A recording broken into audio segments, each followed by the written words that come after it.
We are very excited to have you join us this evening to begin exploring where you are and where you want to be along your journey to financial freedom. I believe that one should not wait for economic change, they should create it because financial freedom is worth fighting for. Tonight, we have a lot of great information for you. We have several speakers for speaking for goal and financial planning and then entrepreneurship. First, we'll start with our chapter president, Paula Irvin, with the welcome. Hi, good evening, everyone. So I see a lot of text coming through the chat. Everyone is letting us know where they're from. So thank you again for joining us. My name is Paula Irvin, and I'm the president of the New Haven Alumni chapter of Delta Sigma Theta Sorority Incorporated. Delta Sigma Theta Sorority Incorporated is a private, not-for-profit organization founded January 13, 1913, whose purpose is to provide assistance and support through established programs in local communities throughout the world. Inspired by the rich legacy of our visionary founders, on October 3rd, 1959, the New Haven Alumni Chapter was chartered. New Haven Alumni Chapter's legacy of service to the greater New Haven communities has focused its involvement around the structure of the sorority's 5-point programmatic thrusts: economic development, educational development, political awareness and involvement, physical and mental health, and international awareness and involvement. The Journey 5-part series falls under our economic development programmatic thrust. And I must say, I am thrilled to introduce this to our community. Over the course of the next 5 months, you will attend a series of workshops by some amazing facilitators that would not only help each and every one of us with building financial freedom, but also sustaining it through and through. There are so many ways that you probably have heard about one achieving financial freedom, but I encourage everyone to be present in this moment as each and every one of us start our own journey. While it might get bumpy along the way, I can guarantee you all, it'll be all worth it once we reach our destination. So thank you again for joining the New Haven Alumni Chapter this evening, and I hope you enjoy every step of the way. Before I turn the program back over to Lamara, we would like to launch a brief anonymous poll. So we're gonna take a few minutes to do this poll. If you have any questions, again, please place them in the chat, and thank you again for joining us.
So thank you everyone to have completed the poll. We'll share the results now. So the first question asks, what areas have you set goals for in 2020? 92% said financial. The next one would say spiritual, and then we have relationships, work and then relationship. Moving on to how important do you think goal setting is for you in 2021 in comparison to 2020 COVID-19? So 94% said very important. In what ways are you engaging in financial planning for your future? The most chosen answer is budgeting. And then we have a tie between reading and learning more and then saving. And then what is your level of interest on becoming an entrepreneur? We have 32% and I am interested but don't know where to start. So just so you all know, you all are in the right place. You are going to know where to start tonight when we talk about goals and financial planning, when we talk about entrepreneurship. So please get excited. Please make sure you have pen and paper and you're ready to take notes, because tonight you're going to learn a lot of valuable information. And I'm going to actually kick it back over to Lamara. She's going to get us moving through our program and get us into learn mode. Let's get into learn mode so we can learn more. Thank you all again.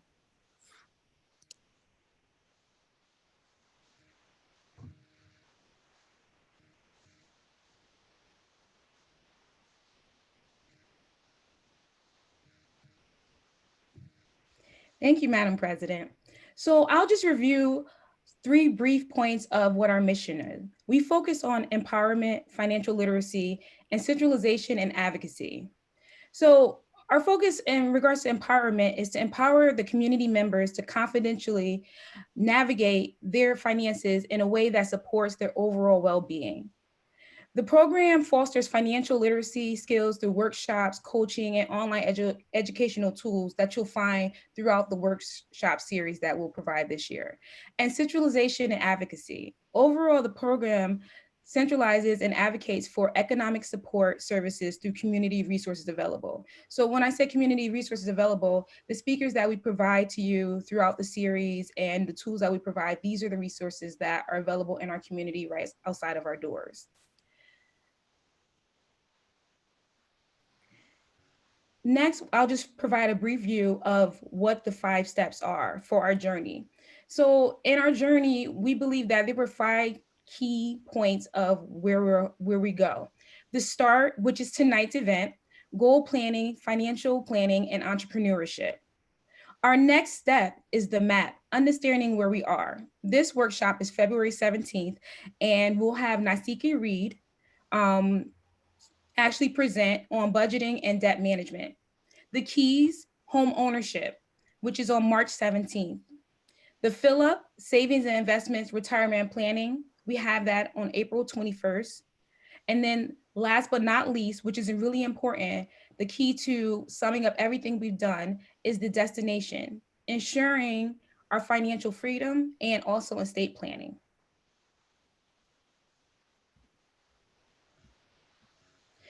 So next, I'm super excited to present our first speaker, Aislinn Coachman. Aislinn Coachman is a financial advisor coaching clients to wealth one decision and $1 at a time. A Harvard University graduate and New York State licensed attorney, she has been working with clients at Financial Architects Incorporated for over a decade. Aislinn understands the key to financial wealth and understand the key to financial wealth is not how much money you have, but the decisions you make with your money. She knows personal finance can be confusing and finds people are trying to make good money decisions. They come to her seeking guidance and money confidence. Coach Aislinn specializes in financial education and debt management, creating money strategies around all aspects of financial decision making. Her goal is to get you where you financially want to be by reducing risk while all sustaining your daily lifestyle. Aislinn says, with hard work comes great reward. With financial wealth comes everything. Aislinn currently lives in Lake Orion with her husband and her college sweetheart. A certified personal trainer, she is active in organizations such as the Harvard Club of Eastern Michigan and the Baldwin Center of Pontiac, Michigan, where she serves as board president. Aislinn? Lamara, thank you so much for that warm welcome. Hello, ladies. It is such an honor to be here, to be able to speak to you, especially on such an auspicious day as today is, the inauguration of our new president. And no matter where your political affiliations lie, I think we all have to really stand in wonder of us witnessing the political process and watching that unfold for us today. And it's very appropriate because the political process is just that. President Joe Biden didn't become president overnight. We all know he ran 3 times before actually securing the presidency. So it was a process, a step by step. And that is really the same type of mindset that we have to be when we are trying to build wealth. I'm going to share my screen now. Let's see. Do you want to continue? Yes. Make sure you guys can see here. And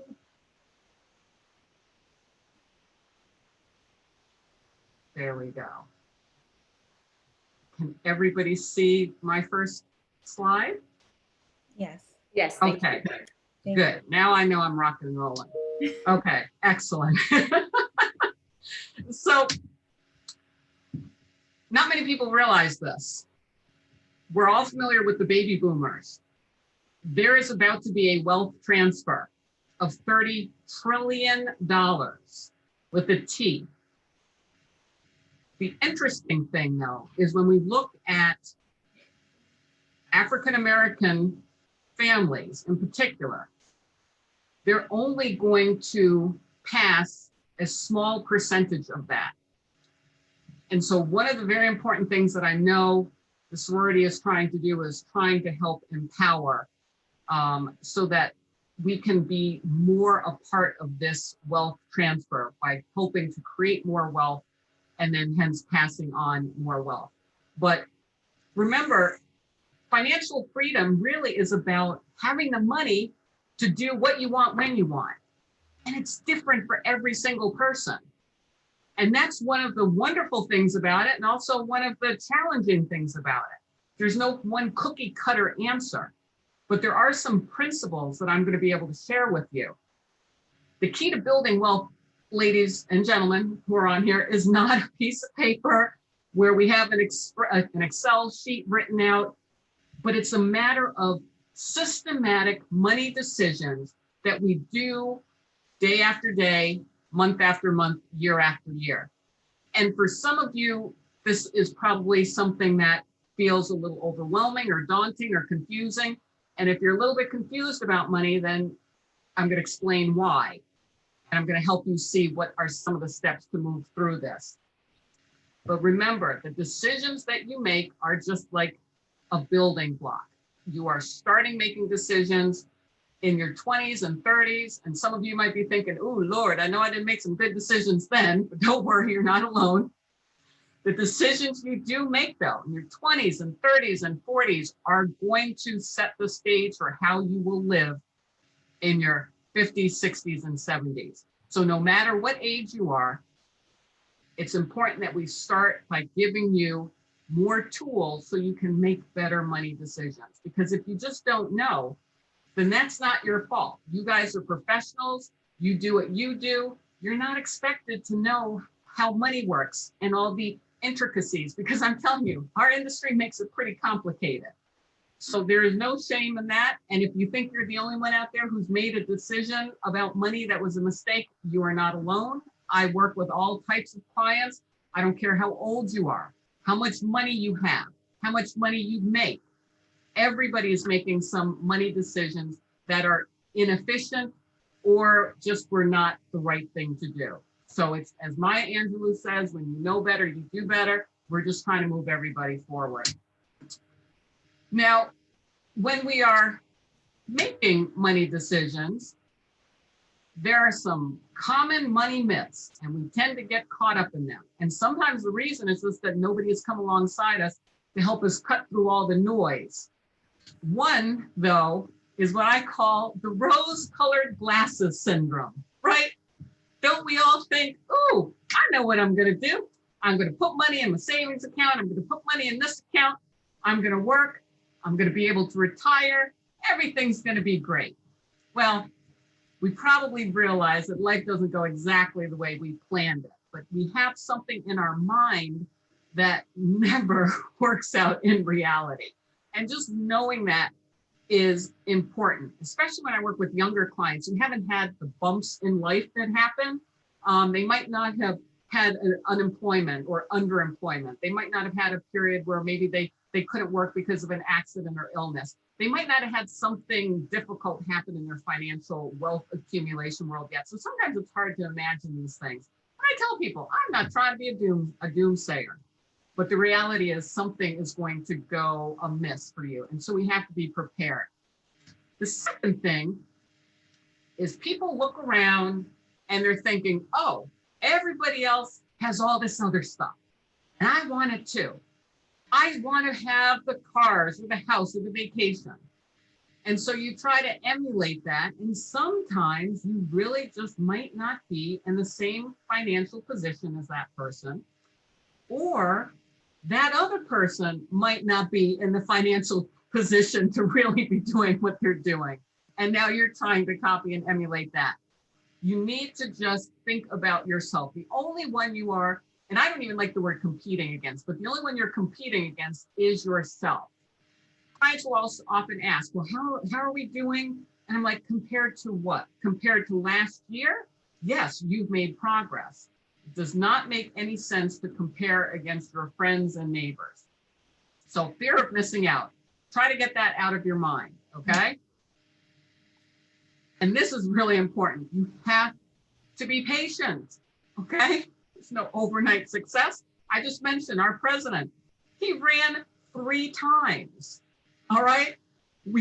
These things take time and practice. There was a commercial years ago, I think Alicia Keys was in it, and she was talking about people called her an overnight sensation. And she was like, yeah, I was an overnight sensation 7 years in the making.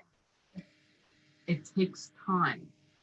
Unless you win the lottery, right, or get a big fat inheritance, it's going to take time to build wealth. And by the way, I will tell you, oftentimes when you receive money that way, if you haven't been taught the tools of how to manage that, that money is not going to stick around very long.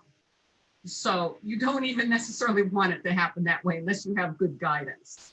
But there really is no overnight success. Building wealth takes time. So I use this analogy all the time. It's like a castle. Your wealth is your castle, and you want to build it, you want to fortify it, you want it to be there for yourself, and you want it to be there for generations. Rosalind, I just want to pause because Sure. I think you might be moving through slides that we don't see because we are looking at the slide deck.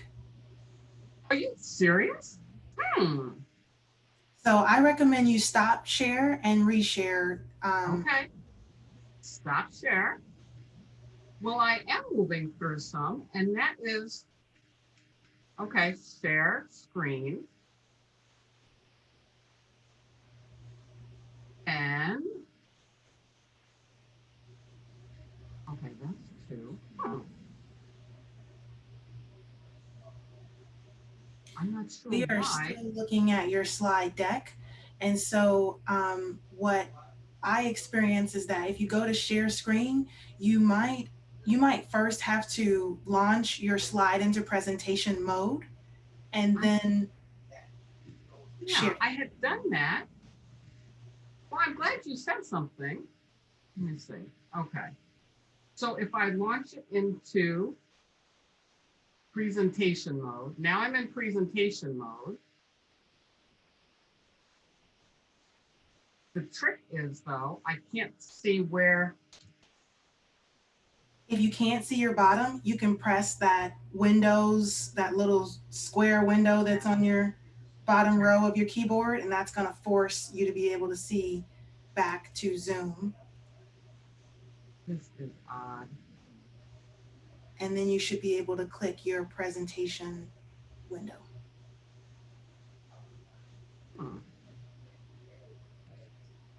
Okay, you're still seeing the slide deck? Currently, yes. My just last quick recommendation is that you should, instead of trying to share one thing, just share your screen. And then when you see your slide deck, we should see your slide deck. Yeah, okay, let me try one more thing.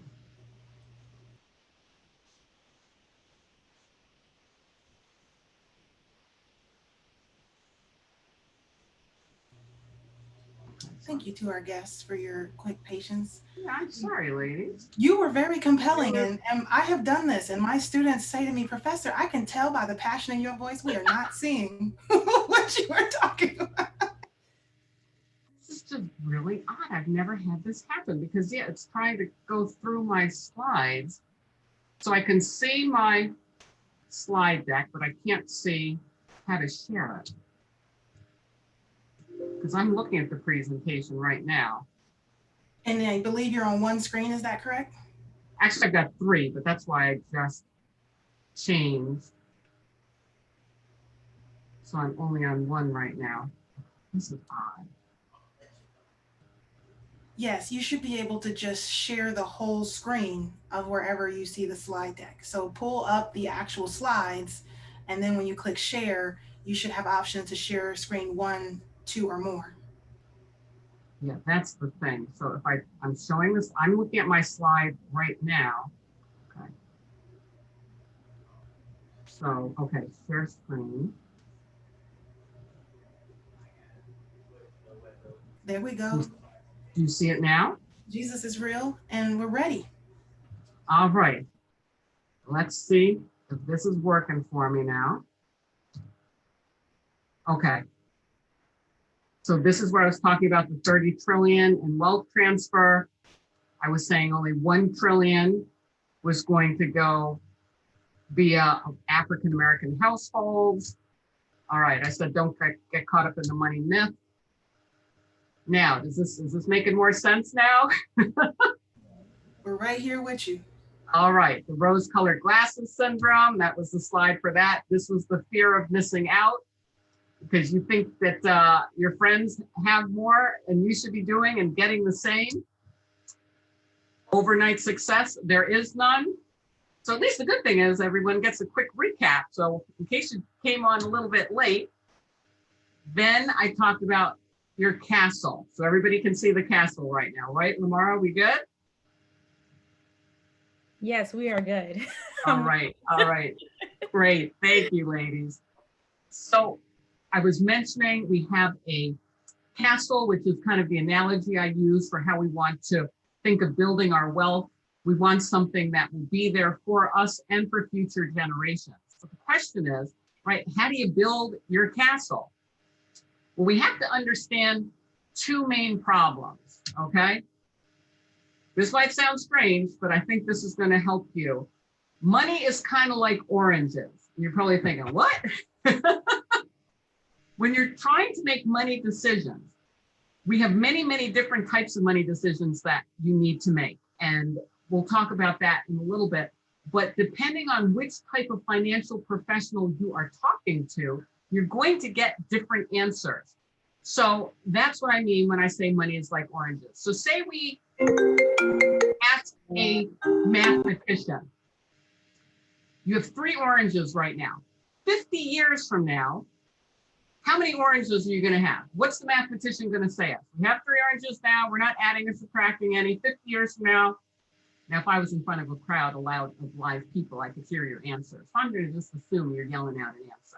All right. A mathematician, though, is going to say, there are going to be 3 oranges. That makes sense. Well, what if you ask a biologist?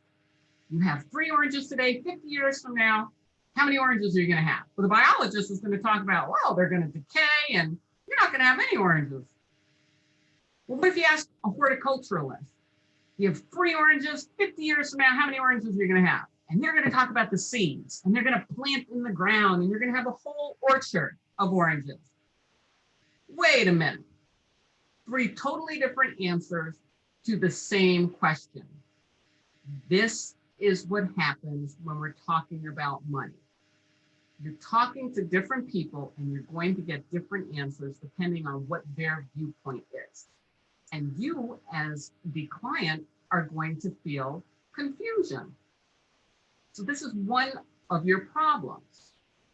Another reason for your confusion is you think that money works like math.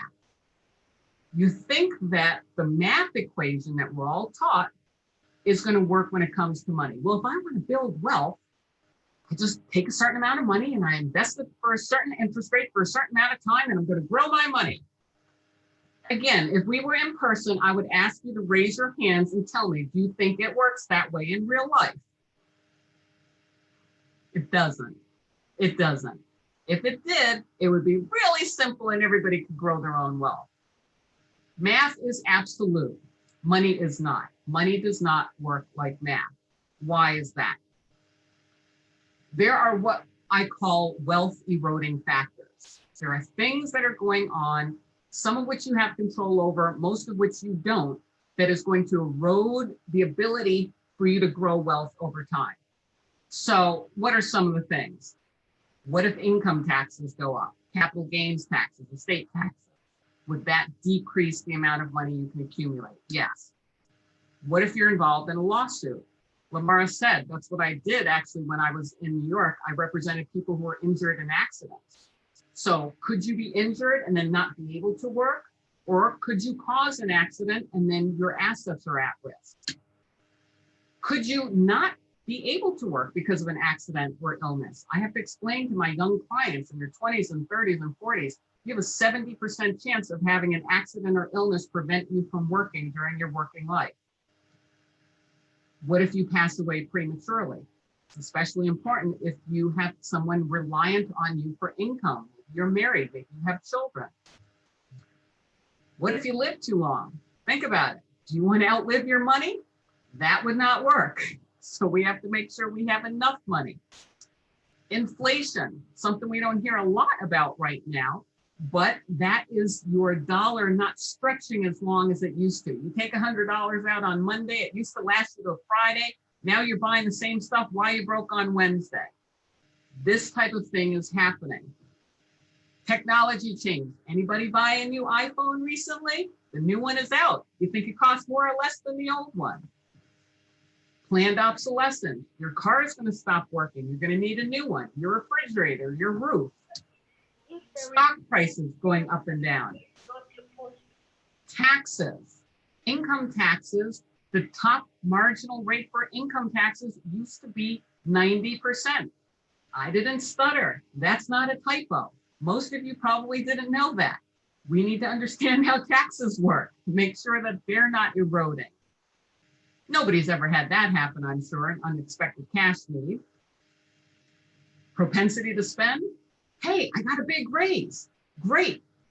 You went out and you spent your new raise money, but you forgot that was before taxes. So now you're actually in the hole because you forgot that you didn't actually get to spend all that. You got the net of that. How did that happen? Unexpected illness. Lost opportunity cost is a concept that most people have not really been taught about, especially if you're not working in the area of personal finance. But it's a concept that says if you have $1 and you put it here, you spend it on something, then you lose the growth on if you had put it somewhere else. And so you have to weigh all of those. Again, I wouldn't expect you to be able to do those kinds of calculations on your own. Talk about confusing. This hopefully will get the point across that if you are struggling a little bit, this is a good example. Everybody talks about rate of return. Again, if we were live, I'd have you raise your hand. Who's heard of the concept of rate of return? Who thinks that's important? Who's looking at their statements to see, oh, this says I got such and such rate of return. And you use that as your bellwether and you try to compare with that. Okay, so let's assume you got $100. Hey, can you guys see my mouse when I move it around?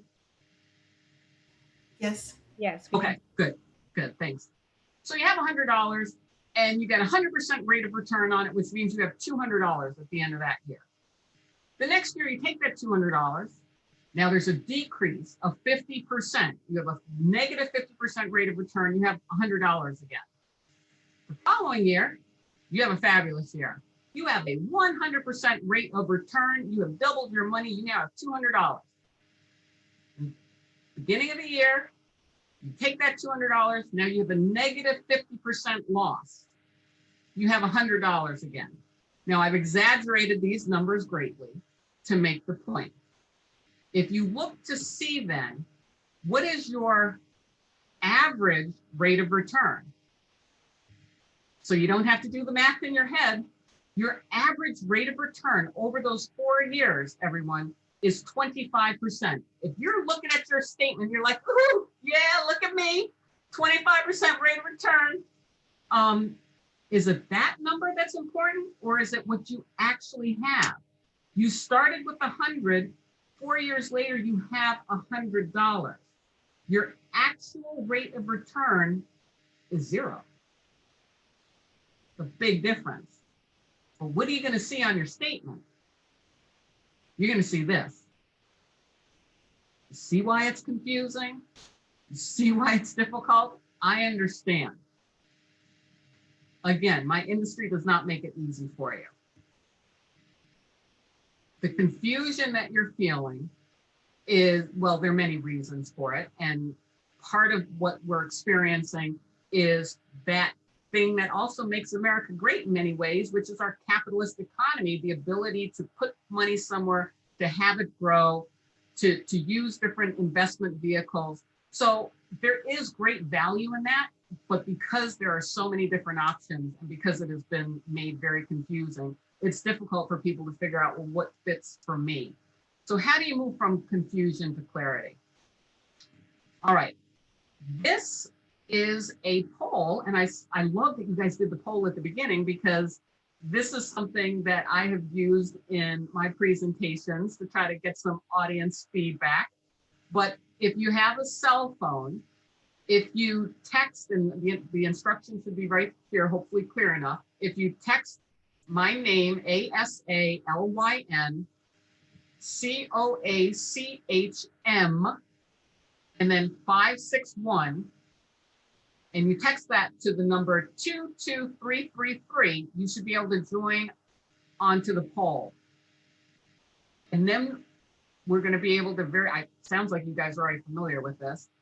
As you plug in your answer, and you can only vote once, we can see where your mindset is for where you think you should be. Okay, that was interesting. Somebody started. How do you unvote?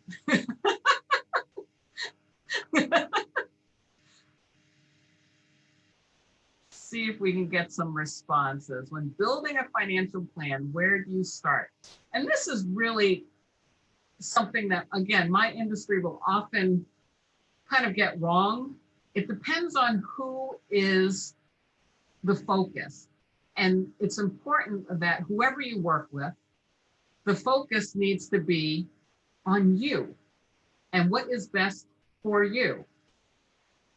So we've got investments, and by that, I'm talking about things like stocks and bonds and mutual funds. I'm talking about, you might have an after-tax account, you might have 401k, 403b, IRA, any place where you're putting some money at risk. Well, I am very pleasantly surprised. Our numbers are still adjusting here. I like seeing the way they adjust as everybody's voting. So we're getting close to all the responses being counted. It looks like savings is jumped out to an early lead at 74%.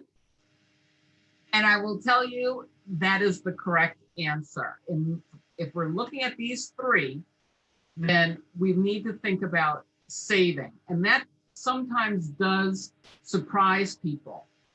Now, that's where I want a lot of you to be thinking, but it actually goes a little bit farther than that. So when we're talking about where to start, savings is important, but protection is even more important. Protection is just what that sounds like. What you have now, what wealth have you accumulated, what wealth could you accumulate, and how do we prevent that from being taken away by predators or creditors? So just like you think back to the castle, you saw that water around it. The water is your moat. The moat is important to protect your castle. And if you think about it, you wouldn't have one without the other. Savings is part of that castle. But we do have to protect what we have. We have to think then about saving money. And savings is not investment. So there's a difference. Savings is money that you can go and you can reach for. It's in a credit union. It's in a savings account. It could even be money in a checking account that you know you don't spend. I don't care what kind of rate of return it has. I don't want to hear, but Aislinn, it only gets 0.3%. I know. You still need to have money in savings. Why? Because you never know. You never know if something good's going to come along and you need cash, or if something bad is happening and you need cash. If you have money that you can reach for, you're going to avoid unnecessary ripple effects. And what do I mean by that? I mean, if you don't have the money, what are you going to have to do? You're going to have to ask for a loan. You're going to have to put it on a credit card. You're going to end up paying unnecessary interest. So if you have your own savings to go to. Hey, Aislinn, how much savings? Good question. Aislinn, hi. Yeah. Sorry, I know you told me to interject. You had a question. It's actually a question that's exactly to what's going on right now. Mrs. Cooper, she wrote, what if your expenses become greater than your income and hinders you from saving or investing? So it's kind of like along the lines of what you're speaking now. So your expenses are more than your income. That's what she was saying? Yes. Mm-hmm. Yeah. And that's the challenge that I know a lot of people are having. If your expenses have grown, one thing we always have to do is take a really hard look at what those expenses are. And so I never use the word budget. I use the word cash flow. So you might want to go back over the previous month or two and really identify where you are spending. Because sometimes when you do that, you realize, oh, wow, I didn't realize I was spending this much on this or that. It could be anything from, back in the olden days when we could go out to eat, from eating out too much to, you might realize you've got a lot of subscription services. There's Hulu and Amazon Prime and Netflix and this and that, right? Oxycharm. It might be, right? It might be that kind of thing. Mm-hmm. And you realize there's some unnecessary spending. So take a hard look, because, and I don't know if there are any men on this call or not, but for women, it's kind of like starting a diet. You never want to get on the scale the first day, do you, when you start?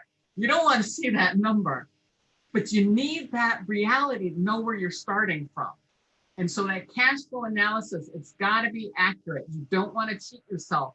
If you spent something on something, don't say, oh, well, it was just because. Write it down.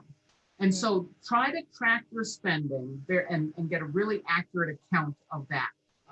And so perhaps you'll be able to then lower some expenses. And if you can't save right now, remember, this is not a sprint, it's a marathon. Maybe this year you can't build savings. Maybe you've had unemployment, underemployment. Maybe you had to help out somebody else in your family. If you can't start saving now, it's okay. You can start saving 6 months from now, maybe even a year from now. The important thing is the importance of savings and that it's still a goal.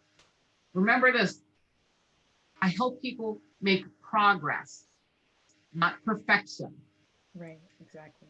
If you can't save anything this year and next year you can save a little bit every month, that's progress.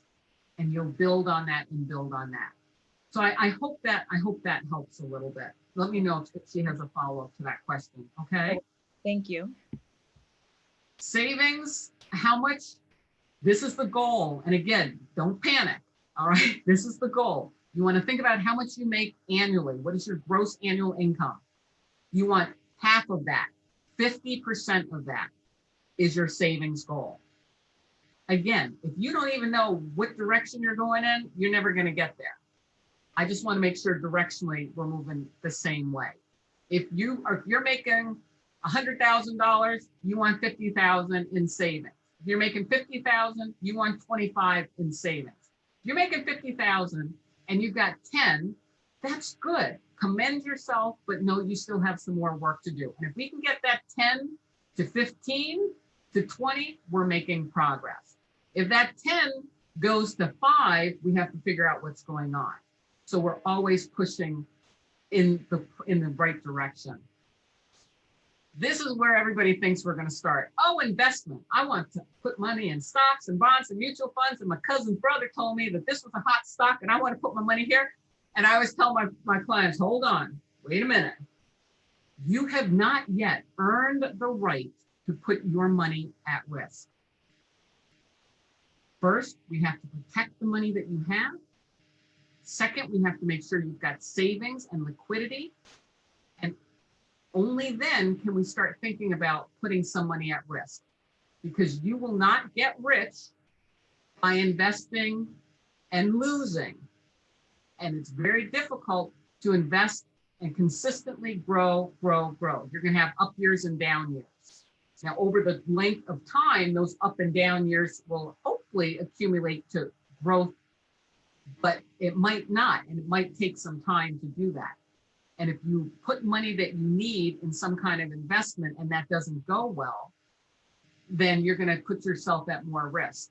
And when it comes to investing, there's a lot to it. And there are a lot of hidden fees and costs and taxes that you're not even aware of. So it takes quite a bit of growth for you to end up ahead. But that's a whole different conversation. But that is part of wealth building. It's just not at the top where most people think. And debt. Debt is not awful, okay? There's good debt, and then there's the ugly debt. Now, the good debt, I'm talking about mortgages. I'm talking about a reasonable car payment. I'm talking about even student loans can be good debt. Ugly debt, high interest, credit card debt, those types of things where you are spending so much in interest and you are not really getting any benefit for it and you can't leverage it. Buying things with credit and leveraging debt is a very, very efficient way to grow wealth, but it's a more complicated concept. And it usually takes somebody like a professional to help you think through it. So don't think all debt is bad. And I have to help clients who come in and they say, oh, we want to pay off this, this, this, and this. It's like, well, this and this is okay to pay off, but this and this, we're not trying to pay that off. What?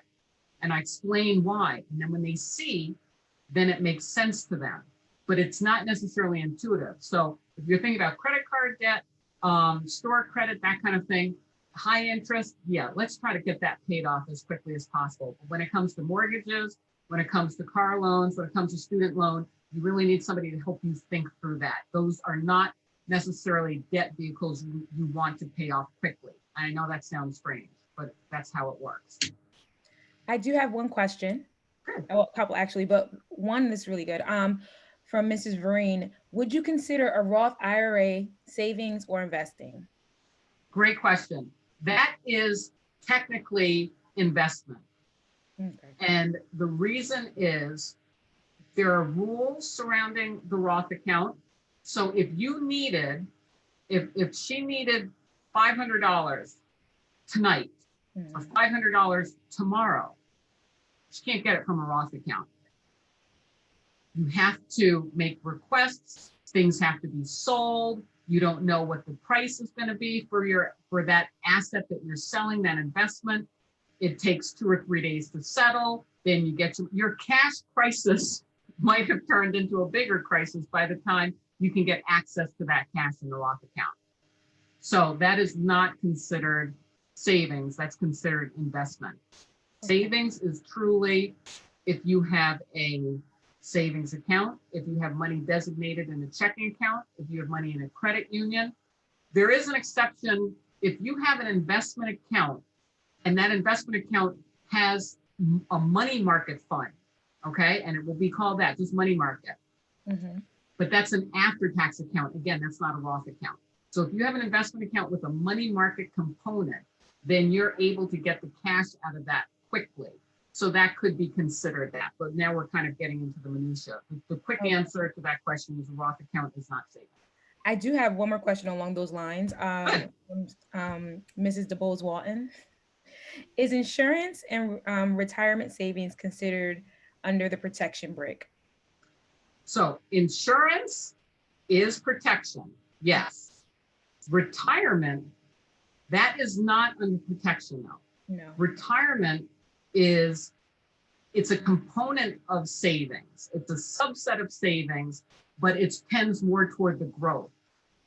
So think of insurance, yes, is protecting because it protects an asset. So it could be anything from, I help my clients with all types of insurance. I'm talking auto insurance, homeowners insurance, personal umbrella insurance. Many of you are saying, huh? Disability insurance. So all of these protect an asset or an income stream. Life insurance protects a life. Retirement accounts, though, those are dollars that have a specialized tax treatment. So they're within the category of savings, but it's not that 50% I was talking about. So think of retirement more toward the growth side. So I hope that helps. Does that help? Yes, thank you. Look, if everybody can see this slide, this is just an example of all the money decisions you are making or have made or will make. And this is the problem that people have is you've got all these different decisions. You're making them at different times in your life about different amounts of money and with different people. And that means these decisions are not being coordinated. All of these have to be coordinated. I do not expect anyone out there to be able to coordinate all of these because you've not been taught this. You don't work in the area of personal finance.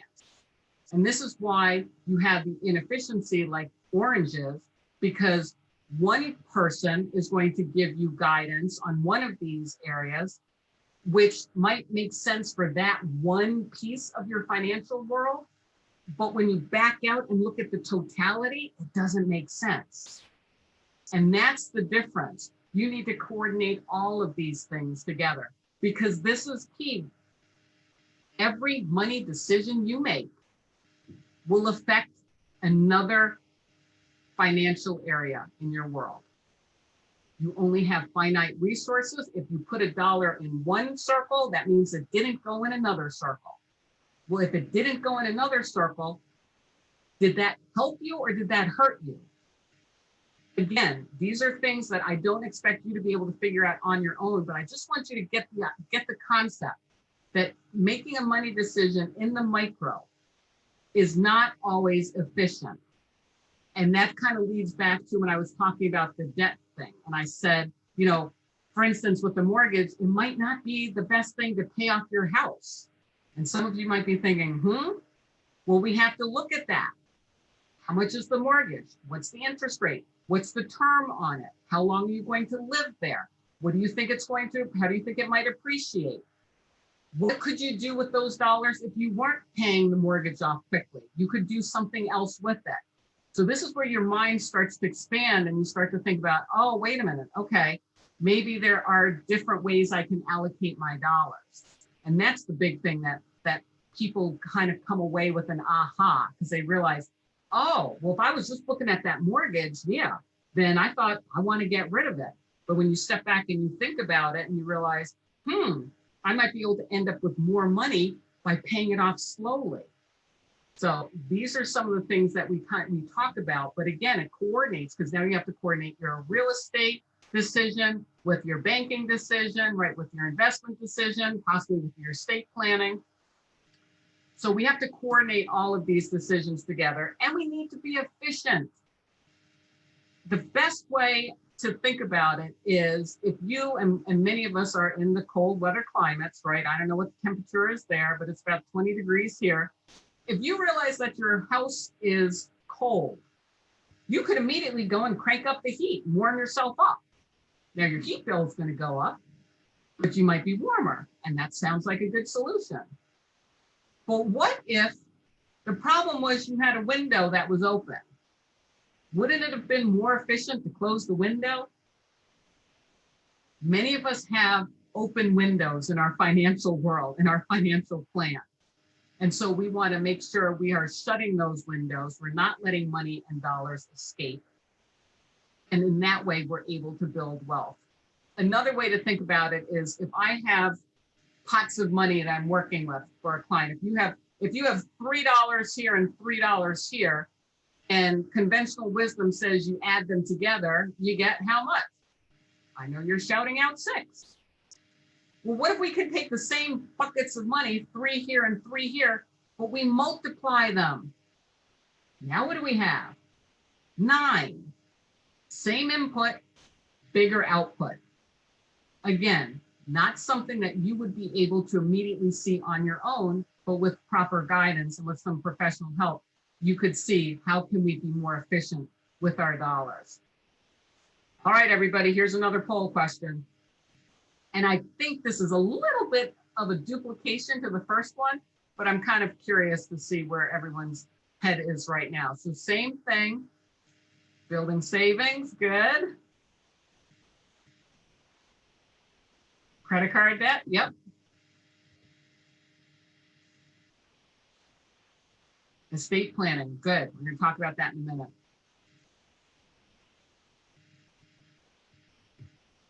Retirement savings, student loan debt, yes. It'll be interesting to see what happens with student loan debt moving forward, especially with the new administration. There are trillions of dollars in student loan debt, which is burdensome. So that's, I work with a lot of people in helping them find the most efficient way to pay that down. Purchasing a home, good. Well, I'm glad the saving seems to be resonating. It, like I said, it sounds almost counterintuitive. It doesn't sound flashy, but how to protect yourself and how to be able to start building wealth is with money and savings.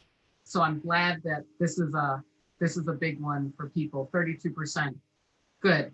So, and as I mentioned in response to that question, it is progress, everyone. It's not perfection. What do you have now? Can we have more in savings? And whatever you can make your short-term goals, you can make your annual goals. And maybe it's just, you know what, I'm going to save an extra $50 for my pay stub and not spend it. Because the other thing I always want to put out, we're talking about a put and keep it there account, not a put and take it back out because those boots are really cute. Okay, you got to put it there and keep it there. Good, all right. So savings is a big one for everybody.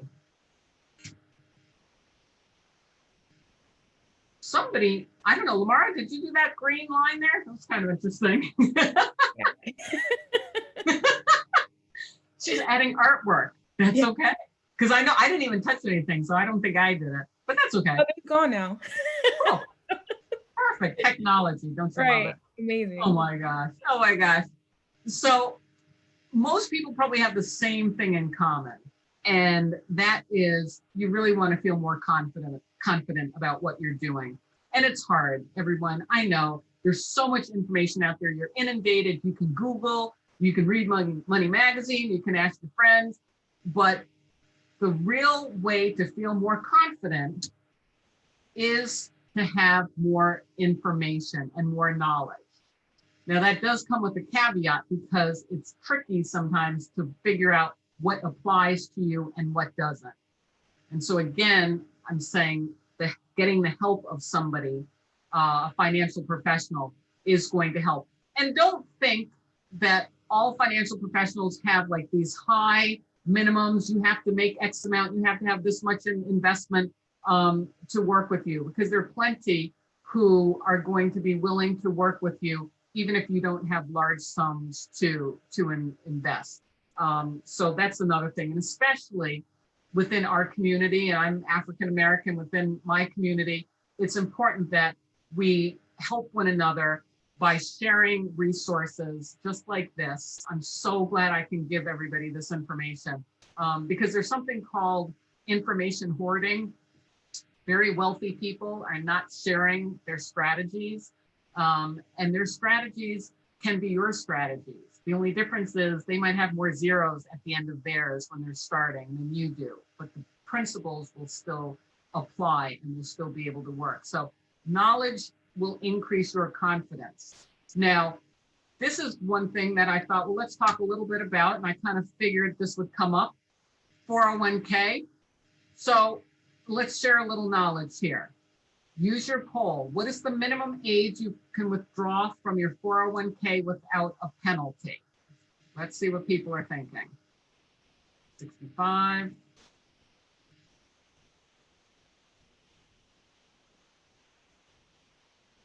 What are people thinking? Minimum age. A 401k, everyone, is something you've probably heard about. It's an account that is designated by most people to be a retirement account. They're putting money there. There's a tax treatment to that money that is different from other buckets of money. So if you invest money in an after-tax account, that's taxed differently than a 401k. Now, a 401k is taxed the same way as an IRA, and depending on your employer, you might have a 403b. So if you work for a school or a municipality, then you have a 403b. It's taxed the exact same way as a 401k and an IRA. And then you can get into traditional 401ks. There are Roth 401ks. That's still a little bit different though. Okay, so what do we have here? So minimum age you can withdraw from your 401k without a penalty is 59 and a half. So 28% of you got it right. 401k, you put money into this bucket. Your employer might put some match money in. The whole plan, the government wants you to keep it there and not take the money out until you reach 59 and a half. If you take it out before 59 and a half, you're going to pay a penalty. That penalty is going to be 10% of what you took out.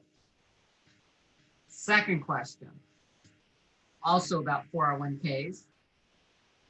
When do you pay taxes on the 401k?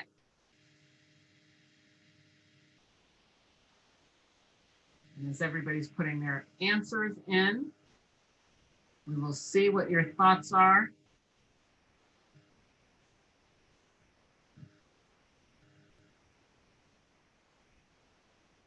All right, let's see. And I'll have to find out, Lamar, on a side note, what poll software you guys were using. You see, I was using poll everywhere, but I'm not sure if that's what you guys were using or not. We just use the polls right in Zoom. Right in Zoom. Mm-hmm. Oh, okay. I can show you. Yeah. Normally I use GoToMeeting, and so I guess that's why I hadn't seen it. So that's why I use poll everywhere, but I might have to play with Zoom. I basically do like 90% of my meetings on GoToMeeting. Okay. So that's why. Okay, now it looks like we're getting close to the end here in terms of responses. When do you pay taxes on the 401k? In the year you take the money out. Correct. 79% of you got that one right. And I'm talking about a traditional 401k. You put money in, your employer might match it. It grows and grows and grows. In the future, when you take it out, it will count as income. This is important because you have to now take a guess on what you think will happen to taxes in the future. And if you're like 99% of the people I talk to and I say, what do you think are going to happen to taxes? Are they going to go up, down, or stay the same? You know what most people are telling me? They're going up. So we have to evaluate this strategy. You don't do something just because everybody does it. We don't do something because the HR lady told you to check the box. We do something because we're thinking critically through it. And a conversation I have to have with people is, what do you think is going to happen with taxes? If you think taxes are going to go up, how much do you want to put into a bucket where when you take it out in the future, you're going to pay more taxes to take it out than if you paid the tax on the dollar now? Most people haven't had that conversation, but when we have the conversation, it opens their eyes, it expands their thinking. So this is not to say 401ks are bad. It's just we don't typically get enough information about them when we're making decisions. So 401ks are taxed in the year you take the money out. But if you need that money at age 59 and you have not yet hit 59 and a half, you can take your money out, you'll pay your income taxes on it, and you're going to pay an extra 10% penalty because you didn't wait until 59 and a half. So hopefully that helps. 401k, that is just one of many, many, many money decisions that you're going to be making over the course of your lifetime. So that's why it's important to understand how all of these decisions work and how all of them will fit together. But hopefully that gave you a little clarity on the 401ks. Last thing I wanted to mention was we're going to work hard, we're going to build our wealth ideally, and then we don't want to outlive our money, which means what? We should have some money left over when we pass away. So we need to do some estate planning. We need to make sure that we have designated our money to go where we want it to go. So, ladies and any gentlemen who are on the call, do you have your estate plan done? Now, an estate plan, in case you don't know, it includes a will, it includes powers of attorney, it includes trust. So for most people, we're looking at the need for you to have a will. For some people, it's going to require you also to have a trust. If you are young and you're not married and you don't have any kids yet, you probably don't need a trust. If you are newly married and don't have a lot of assets built up yet, you probably don't need a trust yet. When you have children and you're now accumulating more money, you've got accounts, you've got a home. The big thing is with children, now you're going to want to have a trust. Any estate attorney can help you do this. The other key piece is are powers of attorney. A power of attorney is that document that says if you're incapacitated, who can make decisions for you about your finances and about your health care. So there's a financial or durable power of attorney, and there's a health care power of attorney. And you need both of them. And that's important no matter if you're married or single. What happens if you don't have an estate plan, everyone? And if you're in Connecticut, the state of Connecticut has written one for you. The only thing is, you might not like what the state of Connecticut says happens to your money. I just had a conversation today with a client who wanted her business to pass to her nieces. And I had to explain to her, she's unmarried, she has a brother, she has 2 sons, and then she has nieces. And I said, if you do not do an estate plan, your business that they're working in right now will not go to them, because your estate is going to divide it between your children and your brother, and there's no way your nieces will get it. So you have to know what you want and then put it in writing. So this is very important. Like I said, you're looking for an estate attorney to do that for you. Prices vary, so you can even get some forms online and kind of do it yourself for very simple things. But if you're married and have children and you're talking about a trust, you need to go to a professional to help you with that. That's something that I always help my clients do. I don't do them, as I am an attorney, but I don't do the trust plan. I sit down with our clients and make sure, though, that they get their estate planning done. Keep in mind, one other quick thing, an estate plan, those documents are revocable. You're looking to do a revocable trust. A will you can change, a power of attorney you can change, and a revocable trust you can change it. So even if you're thinking, oh, I don't want to do my documents now because I might get married, something might change, you can change those documents. So that's important that you have them now. By way of review, why is it so confusing? Well, you get a lot of information, you don't know how to coordinate it all together. This is important to make sure you're not making decisions that are inefficient, though. So you want to coordinate all of your decisions with the help of a financial professional. And you're not going to be able to just figure it out with a math equation. I'm going to just do this over time and my money's going to grow. It won't work that way. I wish it did. My job would be a whole lot easier, but it does not work that way. So we have to be prepared for those things that we know could happen, and then some stuff that is going to come up unexpectedly. The building blocks, though, you want to talk and think about protecting what you have. I always tell people it's easier to protect what you have than to go out and accumulate new or more or replace it. So protect what you have now and protect what you could earn later. That's part of what different types of insurances protect. Your savings, 50% of your annual salary is your goal. You might not be there right now, but you can get there. Eventually, you will have the ability then to put some money at risk and to put it in a growth vehicle. I'm talking about an investment of stocks or bonds or mutual funds. And you want to make sure your debt is the good kind of debt and you don't have too much of the ugly debt.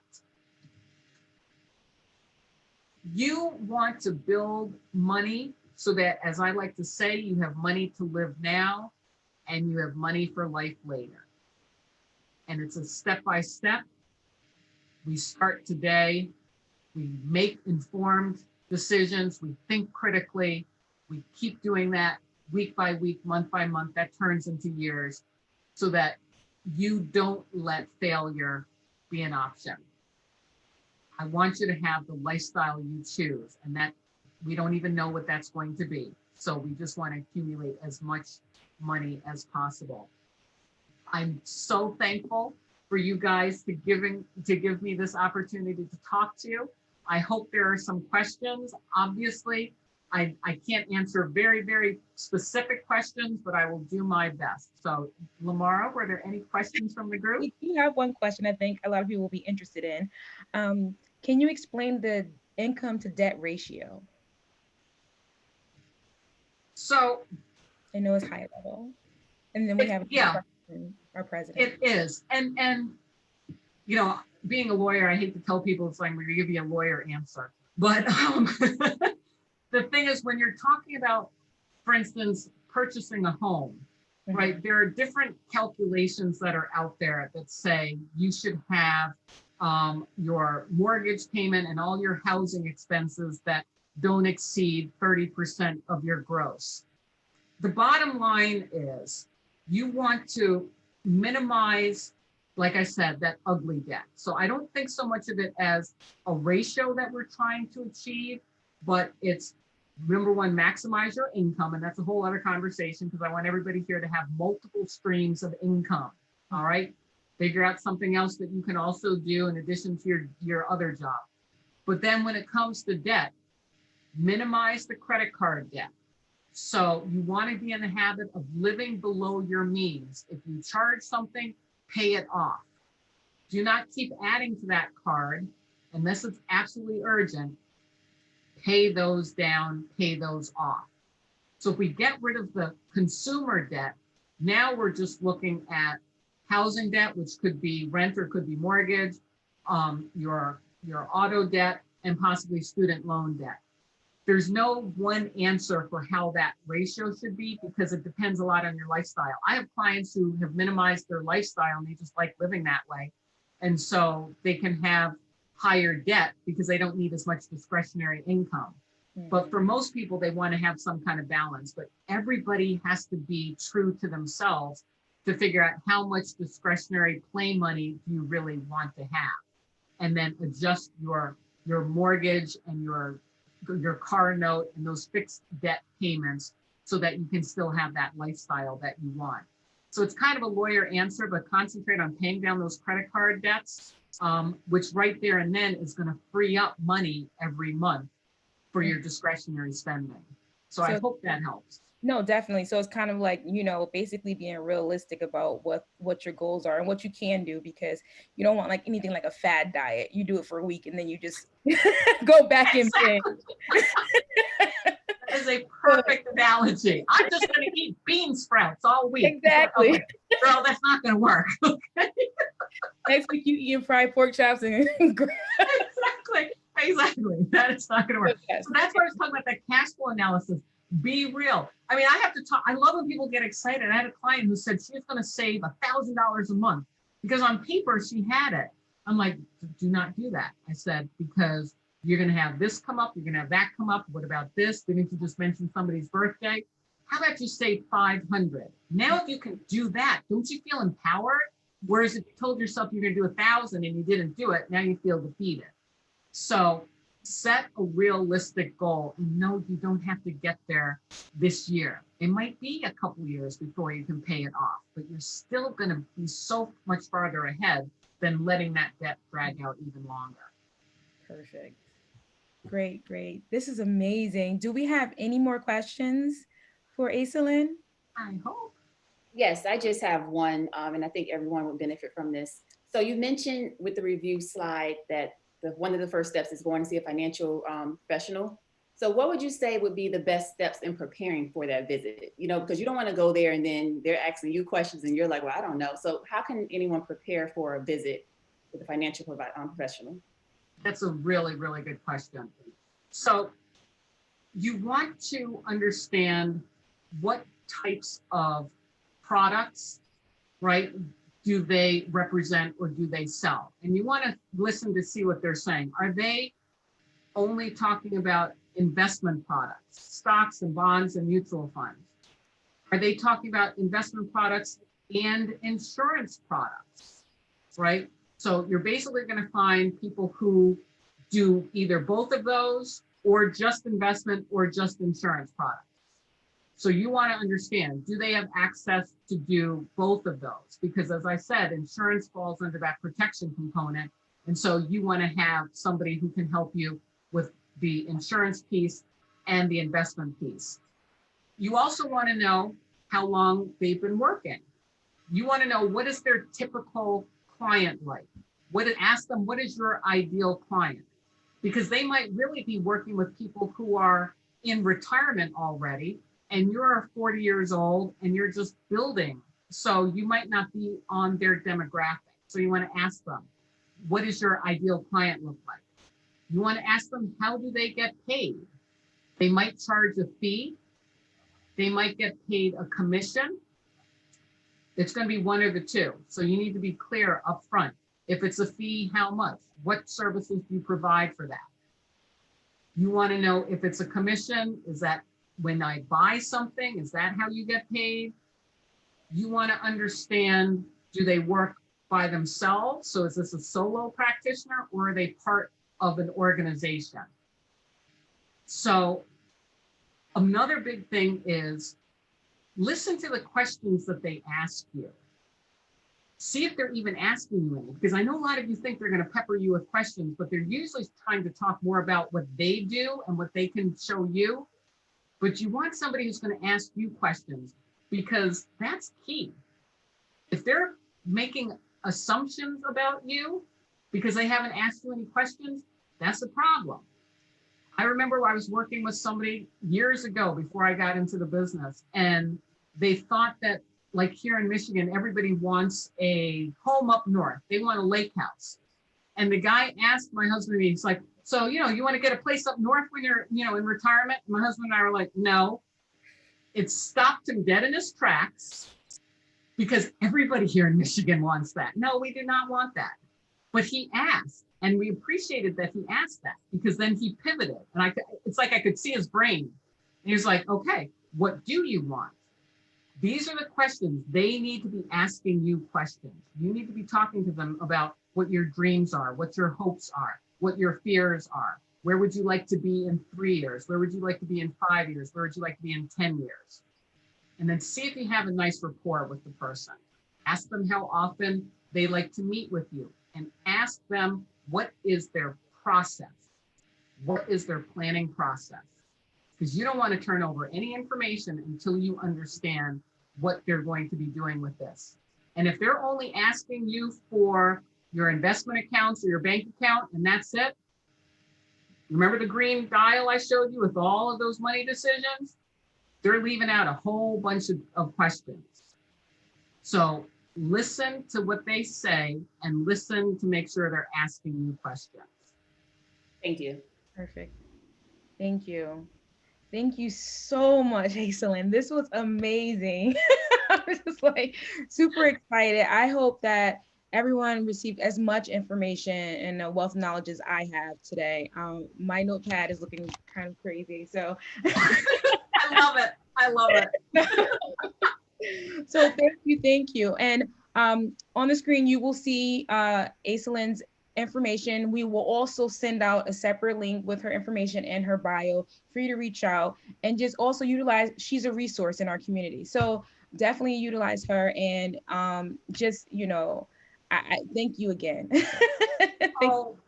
You know what? I'm getting used to doing these kind of presentations, but it's always so hard because I can't read faces and see how everybody's thinking.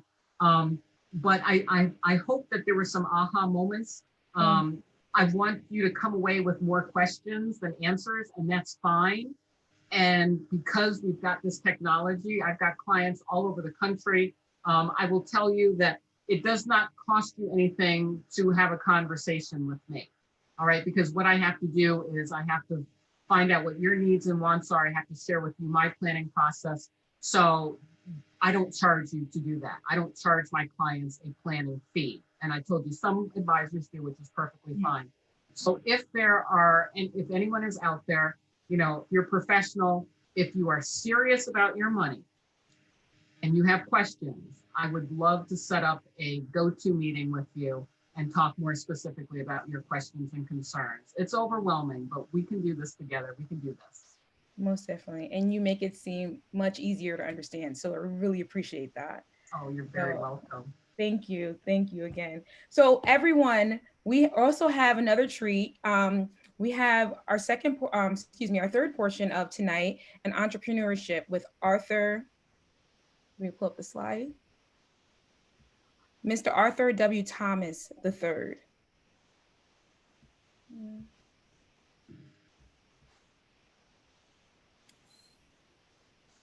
Good evening. Okay. Thank you, Arthur. So I'll just give your intro and then you can get started. You know, super excited about this portion of tonight also.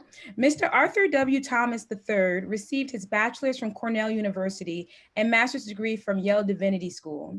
He has extensive experience in finance, real estate investment, and community development. Arthur has focused on residential rehabilitation for his investment company and other organizations. He's partnered with the City of Newark in an effort to rehabilitate inner city areas with multifamily homes. He is the founder of the Divine Grace Foundation, aimed at empowering youth through academics, financial literacy, healthcare, and workforce skills, in which both he and his wife, Dr. Jennifer Pierre Thomas, are board members. He is also the founder of Divinovation at Yale Divinity School. Arthur serves in the co-chair and board member capacity in numerous organizations, such as Faith in Actions Outreach Ministries and Community Health Network. He is also in the ordination process with the American Baptist Convention. Arthur is the director of entrepreneurial initiatives and inclusive economic opportunity at the Community Foundation for Greater New Haven. He provides the platform for collaborative cross-sector leadership and strategies for equity and empowerment. He is discussing with a variety of anchor institutions and community leaders to think through ways of building equitable entrepreneurship ecosystems in New Haven. Arthur is a healer at heart, passionate about using innovation, real estate, theology, entrepreneurship as a treatment for combating racism and disrupting the reproduction of poverty outcomes in under-resourced neighborhoods. He loves to travel with his wife, shopping, socializing with family and friends, learning about other cultures, reading, playing pool, dancing, and spending time with others, and also counseling anyone who needs help. Arthur, you can take it away. Thank you so much, Lamara. It's Thank been you. a pleasure just listening in.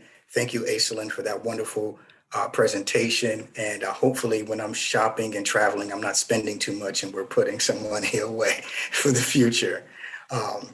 As I said earlier, it's a pleasure to be here among such an esteemed group of sisters, first of all, especially as we celebrate Black woman excellence, right? I mean, with the inauguration of our new VP, you know, so, you know, you just take a moment and just get a couple of finger snaps with that, because this is historical, and, you know, and so, you know, just being amongst sisters and sisterhood as we celebrate sisters and the poet today. I mean, I think thinking about economic justice in light of the speech today is something that is to me quite apropos with this conversation. So I'll get right into it. You know, I don't have many slides, and, you know, I'm following such a great orator before me, but my contribution to this financial empowerment conversation is around entrepreneurship, as you said earlier, and a current initiative underway, which may be the first of its kind here in New Haven and in the state. It's called the New Haven Equitable Entrepreneurial Ecosystem. It's a tongue twister. Equitable Entrepreneurial Ecosystem. And as many of you may already know, when it comes to wealth building and finances, entrepreneurship is a critical pathway for economic mobility. Economic mobility is defined as an ability for an individual to change their condition measured over time. And it is a natural outcome of a community's structural integrity. So all of this is relevant to what we're talking about right now, what we're facing in our current paradigm. Economic mobility is usually measured by indicators such as wealth, right? Generational and household wealth that leads to reinvestment back into your community. It's indicated by power and autonomy, an ability to have agency over one's destiny, including access to resources, managing your personal income, and political power. And then there's belonging, the sense of feeling deeply connected, welcomed, and having mutual stake in your community. And for entrepreneurship specifically, we're looking at a return on an investment, a new market of viable ventures ready for investment and growth. Recent studies attest that small business constitutes a major force in the US economy. Nationally, small businesses make up about 44% of our GDP and employ thousands of residents locally. The New Haven Equitable Entrepreneurial Ecosystem, NHE3 as it affectionately is called, is a project that seeks to respond to the disinvestment that staggers Black and Brown communities. It is a partnership between a national nonprofit called Forward Cities, the Community Foundation of Greater New Haven, local anchor institutions, and other community organizations. Forward Cities has a track record of building these ecosystems in 9 majority Black and Brown cities across America, who have experienced the effects of racial and geographic devaluation. According to a recent report by Urban Institute and the Pew Trust, entrepreneurial support ecosystems enhance the viability of existing enterprises, as well as cultivates resilient emerging enterprises. This is ever so important in this pandemic paradigm where people are stretched and are looking for alternative means of income. In essence, this is a fight against poverty and poverty producing outcomes. One alarming study has recently been shared by Brookings, saying that in almost all states, between 40 and 50% of the prison population grew up in families in the bottom quintile of the income distribution. Also, boys who grew up in families within the bottom 10% of income distribution were 20 times more likely to be incarcerated by their early 30s than those who lived in families with the highest income levels. So this is why financial empowerment is so critical, right? NHE3 therefore endeavors to close these opportunity gaps for Black, Brown, and women entrepreneurs who really reside at the periphery of privilege in some of our most underserved, under-resourced, and underconnected communities. Honestly, we just seek to address the root of racial inequities by removing those barriers to income and savings, what we just talked about earlier, that contribute to financial well-being. And so far, this NHE3 project does this through 3 main components. Number 1, the equity component, advocacy and policies that support Black and Brown economic mobility and well-being through entrepreneurship and connection, social networks, access. In this equity piece of this equitable entrepreneur ecosystem, we really focus on instilling a recognition that Black and Brown life is worth something of value. In fact, Black and Brown life has a premium value. So we want to create an environment that other actors in the market will agree to that premium and to show that appreciation through policies, practices, and investments that reflect that ideology. Equity means also advocating for a political, social, and commercial restructuring that demonstrates that recognition and realization of that Black and Brown value that we're speaking of. Part 2, capacitation. We want to provide business acumen, entrepreneurial competencies, access to opportunities, and capital, right? Previously segregated and barred, capital. This essentially allows us to really incubate human capital and development, give people the skills they need to get the knowledge from people like Aislinn to really understand how to use their talents, their skills, their assets to monetize and change their paradigm, right? Capacitation. And then finally is narrative.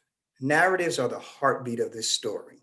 Narratives that affirm the very being and doing of Black persons, that increase the sense of belonging by addressing that root ideology in our communities of anti-Black racism and other color-coded constructions of difference that attach inferiority values to darkness and to dark Black behavioral traits, as well as the communities in which they dwell. So we are attacking that in this equity piece. We're changing narratives. We found that the three of these components align really squarely with social determinants of health indicators for improved community well-being, and they are important factors in our ecosystem design.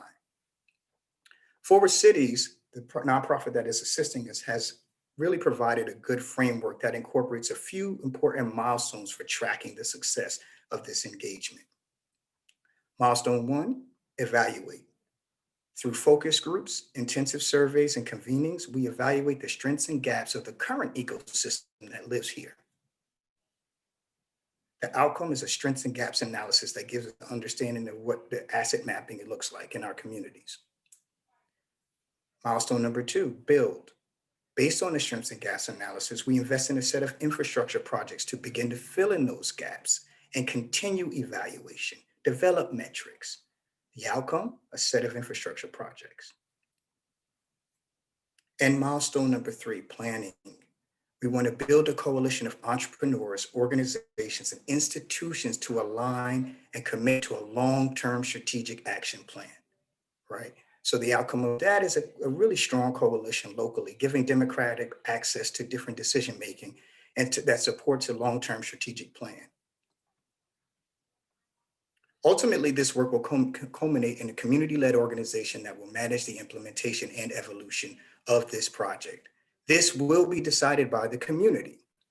The pandemic has really highlighted the need to be more preventative and root cause oriented as opposed to symptomatic and reactionary. So what we're proposing are not quick fixes, but the creation of new institutions in our community framework, institutions that will require continual care over time. If this entrepreneurial ecosystem is to be a fixture of local economic development, then funding will need to be perpetual as well, readily available to finance customized infrastructure projects, to give people the access to opportunities to build the wealth that gives us stability. Currently, public-private partnerships are critical models for addressing these complex socioeconomic challenges, and no one institution can solve this on its own. But we all play a role in contributing to the best solutions for community health and increased wealth. At the core of this, what we're talking about is valuing human lives, the life of human beings in really nuanced ways. Given the dual pandemics that are plaguing us today, and considering the compelling message by President Joe Biden to eliminate divisions that lead to economic disparities, our hope is that this NHE3 contributes to the economic architecture that harnesses the power of markets to improve the quality and character of people's lives. I honestly believe it's the beginning of a process of not only making people more economically mobile, but valuing people's humanity simply for who they are. Thank you. Thank you, Arthur. So this is a lot. This is great because, like you said, this is just the start of it, and this is new to New Haven, and I haven't heard anything about this. How would I become a part of this program, or what is the process for me? Just expressing my interests. And also, how long does the the approval process take, and how long is the program? It's a great question. We're really still at the embryonic stages, at the early planning stages of putting this together. A press release will come out probably next week for the community to make them aware of what we plan to do, what we've already started doing.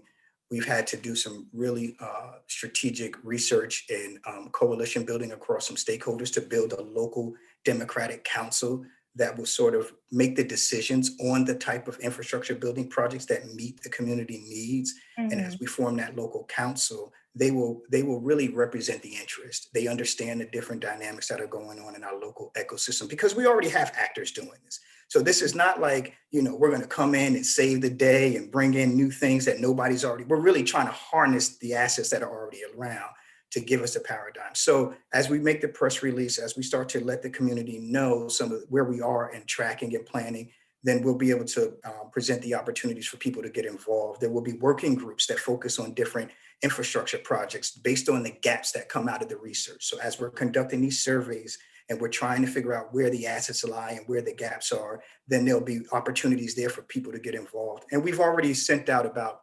150 surveys to entrepreneurs locally, and about I think some 100 surveys to, oh no, excuse me, 30 surveys to the local entrepreneur support organizations. And those range from capital providers, banks, CDFIs, nonprofits, to, current accelerators that are in process, like our esteemed Karen Dubois Walton. She has an accelerator program that she's been running for her constituents. And so we really wanted to tap into those different expertise to find out, okay, what do you need right now to make this more sustainable and scalable? Okay, great. So say if it's a person say, I don't have my own business right now and I'm interested, I want to, so would I have to already be an existing entrepreneur with my own business? Because I feel like a lot of our talent and a lot of the things that we need in our community are untapped. So I feel like that's how we grow without bugs. Sometimes we need that extra push and that guidance, just like Aislinn provided us with the foundation for the knowledge, you will provide us for the foundation for becoming an entrepreneur and being successful about it. And I understand, like you said, capital is key. So that's a big part of it. So, kind of just, I know some people probably want to start it, but they don't know how to. And will that guidance be provided? Absolutely. I mean, one, I can leave my email address, but what we're doing is most of the entrepreneurial accelerators, meaning Okay. this entrepreneurial support organization that have the cohorts that teach entrepreneurial development, have mentors and consultation calls. So if somebody just has an idea and they Mhm. want to talk to someone, right, we can make that available to help them figure out where they are in their process, right? Then we can assign you to a particular cohort or accelerator program that matches where you are so that you can start to develop your idea no matter where it is, right? And so for those who already have ideas but haven't really vetted them out, these accelerator programs will take you through the process, because what we would like for New Haven is to really be an attractive environment between Boston and New York that attracts real capital, but also demonstrates real change, community-led change. We want people to know this is a hotspot for Black, Brown, and women entrepreneurship. And it definitely is. I can definitely echo that because a lot of our women do go to New York or Boston to, to go to utilize those resources. So they're here. So we just got to make it available to them. Someone did mention this. I know you kind of spoke on this, but just to Mrs. Cooper, she said, what if we are a newly formed business, but not yet registered with the state of secretary, SEC, or established as an LLC?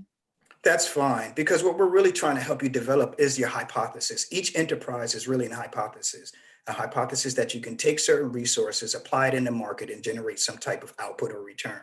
And so what you need to do is develop the hypothesis. You don't always have to have the LLC formed to prove the hypothesis. Sometimes in the process of figuring out the hypothesis, it helps you figure out which type of entity you need to build, because it might not be an LLC, right? It might be an S corp. It might be maybe Exactly. you're more service oriented. It's a nonprofit, and we have an attorney on the line that could tell you there's a bunch of different organizational structures that can show you how to really achieve the outcomes in your mission or vision. Aislinn had a question? Can you hear me? Yes. It wasn't so much a question, Arthur. Thank you. This sounds like an amazing program. I just wanted to kind of reiterate to everybody that if you are thinking about entrepreneurship, it really starts with your own personal financial position. Because if you're a brand new business and you're seeking funding from other sources like banks, your business is going to be new and will not have business credit established. So they're going to be looking at you personally. So a building block for everybody here becoming entrepreneurs is making sure their own personal financial house is together. And that means, again, you're going to need savings. That business is going to take 2 to 3 times the amount of money you thought it was going to take to start. You're going to need access to cash. And a huge thing is you're going to need personal credit. So if you don't know what your credit score is, your FICO score, you need to figure it out ASAP. The highest you can have is an 850. For a home mortgage, to give you an idea, you're looking at a 740 and up. If your number does not start with a 7, that's a problem. You want to have at least high 7s, better yet, 800 credit. Then the lending institutions have no reason to turn you away. But credit scores can be improved month by month. So continue to build your own personal so that you can use that as a springboard for your entrepreneurial ideas. And we want everyone to keep in mind that these are all tools that we're providing you. Our next actual workshop on the 17th of February on a Wednesday from 6 to 8 again is budget and debt management. So Nasiki Reed is actually on the line. We will be speaking about credit scores and, managing your credit and everything you need to do. So please definitely come back again. We'll be wrapping up in about 15, 20 minutes, guys, but this is great conversation. Does anyone have any more questions for Arthur? Or Arthur, do you have anything else you'd like to add? I would just just have add, one oh, sorry, comment. go ahead, Paul.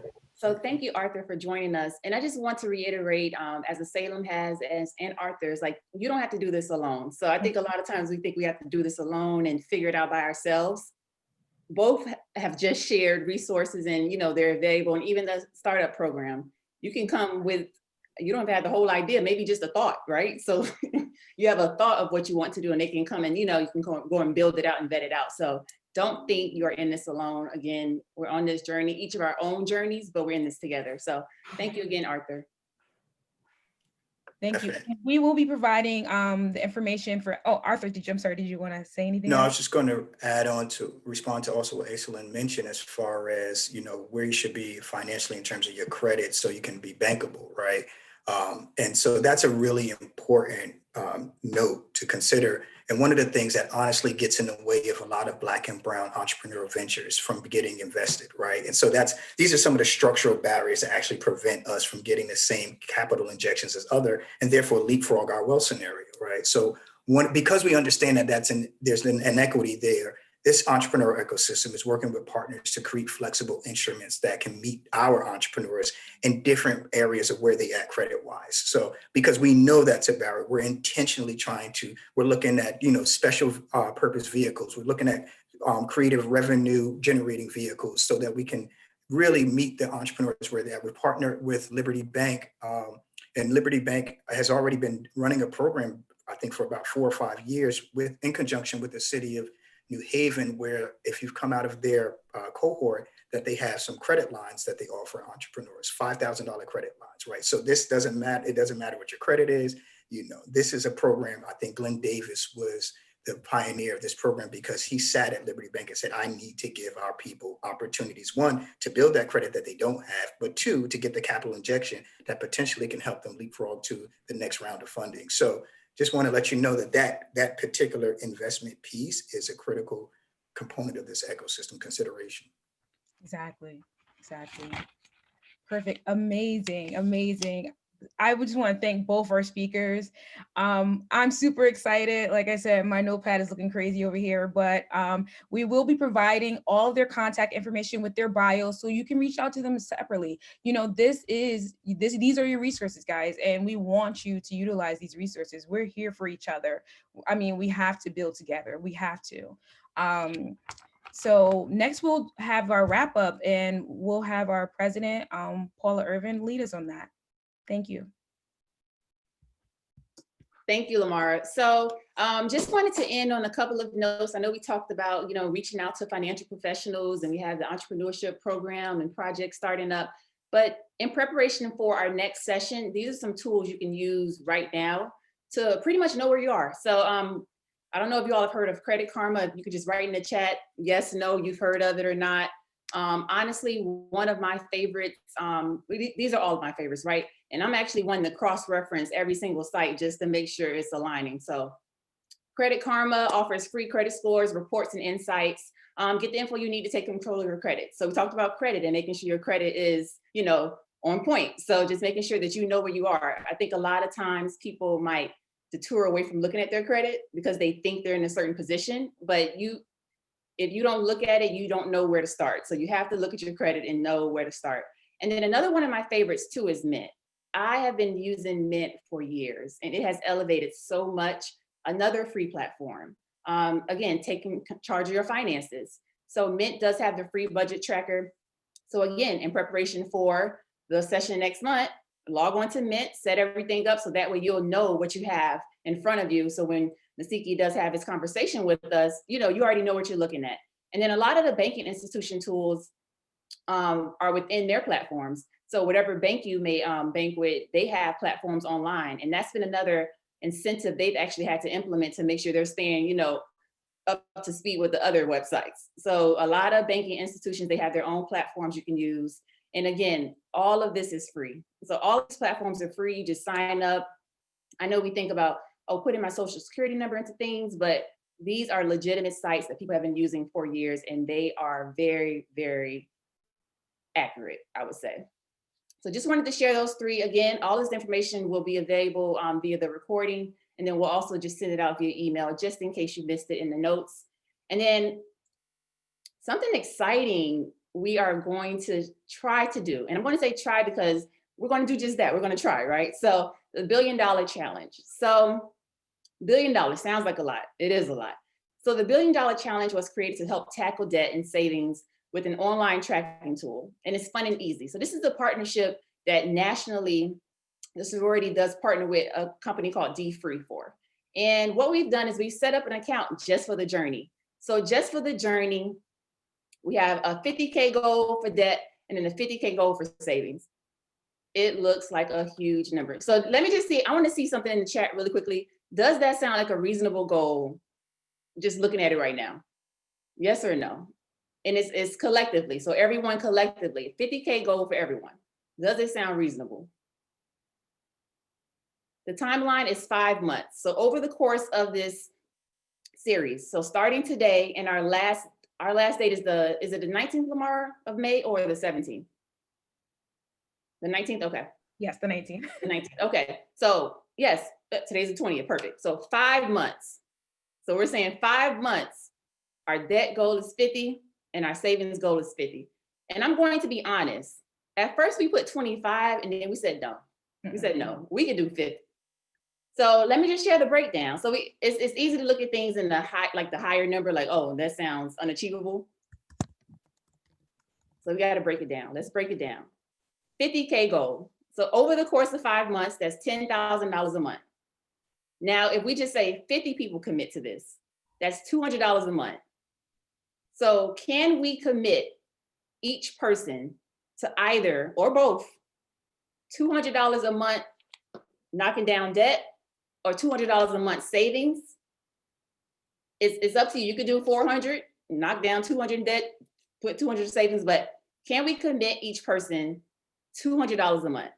I see a lot of yeses, absolutely, okay.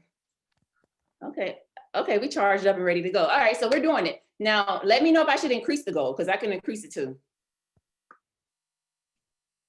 Is it absolutely to increase it, or let's go, done, increase it? Y'all want to say 100,000? Okay, let's be realistic. Okay. All right, so we'll go ahead and move forward with 50K. So this is how this is going to work. So we are going to send you all out a registration link. And once you sign up on this link, it's pretty much going to tell you everything you need to know about signing up. It is, just pay attention to the sign up page. It is a lot of click throughs, but it wants to make sure that it's putting in accurate information. So we'll send it out, if not tonight, within the next 24 hours. And once you sign up, keep in mind, none of your personal information will show. The only thing that's going to show is what you input, the number you input. So collectively, it's just going to show the number we collectively inputted to the goal. So if 50 of us committed and only 10 of us put in numbers, it's only going to show those 10 people's numbers, but it's not going to show the individual input. So it's going to show collectively what was inputted. So we are on and moving forward with $50,000. And that is $50,000 of debt reduced and $50,000 saved collectively as a group. Now, keep in mind, we have 4 more sessions. So please, if you want to invite your friends, and this is me moving along into the wrap up as well. If you want to invite your friends, please invite them along, because hey, the more people we have on the journey and the more people we have on the challenge, the quicker we can reach our goal. And it's less weight off of us. But I mean, of course, we still want to put forth the 200 each. So again, that's my wrap up. I'm all ready to move forward with the $1 billion challenge. And I thank you all again for joining. Again, you have to start somewhere, right? So this is a great starting place. And I think as long as we have a goal, we can reach our goal. As long as we have a vision, we can reach our goal. Exactly. And this is of course a very visionary space, because I think everybody is already planning what they're going to do as soon as they get off of this call. So Thank you all again for joining. Thank you. And Lamar, I'll let you go ahead and lead us out with the information on the next 2 slides. Okay. Thank you. Thank you, everyone. Thank you, Madam President. So just a few points that I took, like, just kind of repetitive and that stuck with me. First thing, be realistic. Like, we were just realizing, like, hey, maybe we should do 50 instead of 100K, right? So let's be realistic and start somewhere. As long as we're starting and we have that goal, that's what's important.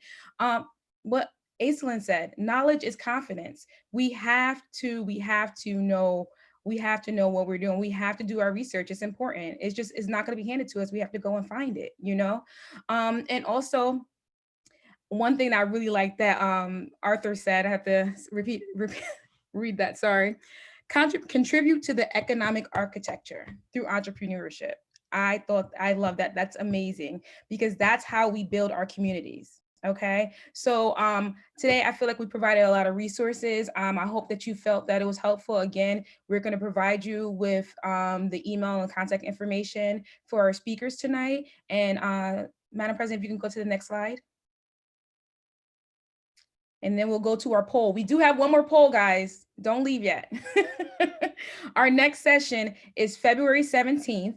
It's budget and debt management. I know we keep plugging that in, but it's important. And I'm super excited about that, because you can never have a perfect score. Well, you can't have a perfect score, but I'm still working on mine, y'all. But with Nasiki Reed, financial educator, and Reed Estate for the Mind. So also, if you did just sign up for this one class, you can go to that same link on Eventbrite and sign up for the next course. So we're going to do the poll real quick. If we have Madam President, and then we'll let you guys go. I think we're finishing up on the 8 o'clock dot. That's good.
Okay, so we have the poll results in, and thank you all again for joining. So before tonight's event, I had already set my goals and intentions for financial freedom in 2021. We have 85% as true, and then false is 15%. And then for the other 3 questions, during tonight's session, the speaker shared information was new to me, 100% true. So thank you all for being attentive and listening and just soaking in all this great information. And then I feel motivated to learn more about building and sustaining financial freedom. We have 98% as true, and then 1% false. That's okay. So we have 4 more sessions. You will feel confident and motivated by the time you finish this series. So probably by next session, you'll get there for sure. And then I will be at the next event. We have 2 people who will not. So again, Lamara mentioned, same time, same place. And the great thing is too, it's going to be the same link as well. So just reference the same link and you can join all of those sessions.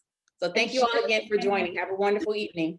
Have a good one, everyone. Thank you. Thank you. Bye-bye. Bye.